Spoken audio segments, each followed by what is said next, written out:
నమస్కారం ఘంటారావానికి స్వాగతం. ముందుగా ప్రధానాంశాలు. రేపు అమరావతిలో చంద్రబాబు పర్యటన, రాజధాని నిర్మాణాలను పరిశీలించనున్న సీఎం.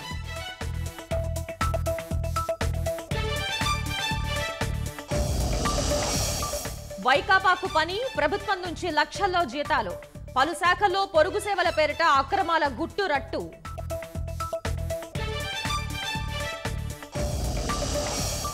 ఏఎన్యూ బీసీ రాజీనామా చేయాలని రాజధాని రైతుల నిరసన, గేటు వద్ద సెక్యూరిటీ సిబ్బంది అడ్డుకోవడంతో తీవ్ర ఉద్రిక్తత. 100 రోజుల్లో గంజాయి రవాణాను చాలా మేరకు తగ్గిస్తాం, హోంమంత్రిగా బాధ్యతలు చేపట్టాక అనిత వెల్లడి.